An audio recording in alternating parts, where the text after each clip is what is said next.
Chapter 53 अमरता का अनुभव करो।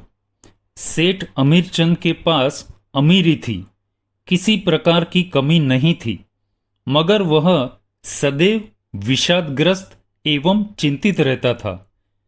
एक बार उसने पेड़ के नीचे फकीर को प्रसन्नचित्त देखा तो बड़ा चकित हुआ। उसे लगा, दो वस्त्र और एक पात्र के अलावा इनके पास कुछ नहीं है, फिर भी वे कितने आनंदित हैं। इसलिए उसने फकीर से पूछा, मेरे पास प्रचुर साधन सामग्री है, फिर भी मैं उदास हूं, और आपके पास कुछ भी नहीं, फिर भी आप प्रसन्न हो। फकीर ने मुस्कुराते हुए कहा, आपके पास क्या है और क्या नहीं है, इस पर प्रसन्नता या उदासी आधारित नहीं है। आपकी दृष्टि कहाँ है, वह मूल्यवान है। हम सार को देखते हैं, आप छाया को देखते हो। हम अंदर झांकते हैं और आत्मा की अमरता का आनंद लेते हैं। आप संसार की ओर झांकते हो तथा माया, झूठ, हिंसा, चोरी आदि में फंस जाते हो। एक बार अंतर्मुखी होकर देखो, जहां मात्र आनंद के अलावा कुछ और नहीं है। साइलेंट मैसेज यह है, दृष्टि को स्व में सीमित रखोगे तो आत्मा की अमरता भासित होगी। प्रत्युत आनंद का ऐसा सागर उछलेगा जो संपूर्ण जीव राशि को प्रेम से भर दे। अहिंसा का आदर्श मंत्र है, हे मानव, तेरे भीतर असीम संभावनाएं हैं, अतः तू अपने को पहचान। तू आत्मा से परमात्मा बनने के लिए है, अतः पहले अपने को देख। तू स्वयं परमात्मा है। अब अपनी अमूल्य निधि की ओर ध्यान दे। सब कुछ तेरे भीतर है, तू बाहर क्यों भटक रहा है? सचमुच तू राह भूला हुआ राही है, तू भूला हुआ भगवान है। अब अहिंसा को आत्मसात कर, तेरी मंजिल दूर नहीं है। सचमुच अहिंसा की दृष्टि कितनी अद्भुत है, जो स्व में सीमित रहो का संदेश देकर स्वयं इतनी विशाल हो जाती है कि पापी एवं दुराचारी के प्रति भी हिंसा का भाव जागने नहीं देती। एक बार विचार करो, स्व से बाहर चले जाओ तो क्या होता है?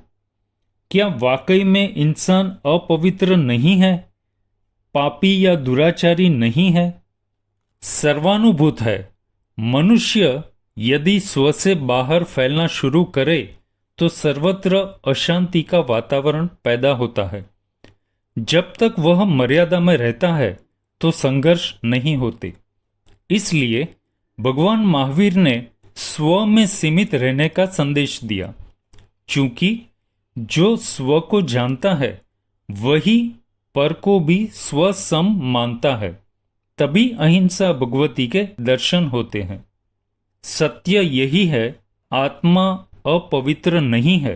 जो भूले हैं, गलतियां हैं, विकार है, वह अपवित्र है। तभी तो कहा, पापी, दुराचारी या चोर से घृणा मत करो। पाप, अपराध और चोरी बुरी है। रहस्य यह है, बुरी वस्तु बुरी रहेगी, वह अच्छी नहीं हो सकती, मगर बुरी वस्तु को त्याग कर व्यक्ति पवित्र बन सकता है। इसलिए अभी भी चोर को दया की दृष्टि से देखोगे तो पवित्रता जागृत हो उठेगी। एक पल रुको और भावना भाओ।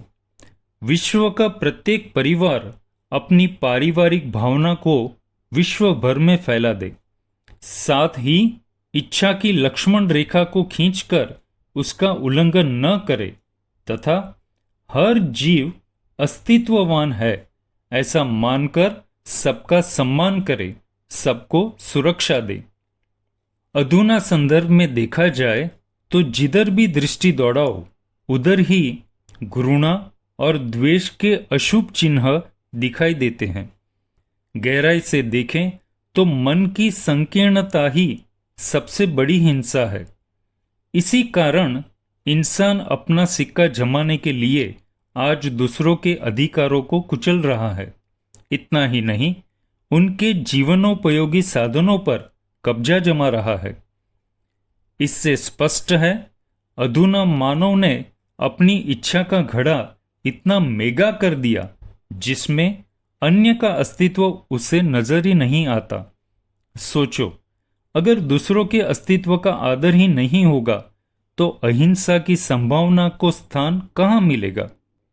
ध्यान दें, अहिंसा का मार्ग समझने में भले कठिन लगे, मगर इसे जीवन में समाना सरल है। यदि पर से हटकर एक बार स्व में सीमित होना आ जाए तो हिंसा का अंत एकदम सुगम है। इसी से जीवन सुखद और शांतिप्रद बना रहेगा और एक दिन सुख अनंत हो जाएगा। जियो और जीने दो। अहिंसा का ध्वज घर घर में एवं घट घट में फहराने हेतु पर को भी स्वतुल्य समझो। यही करने जैसा कार्य है।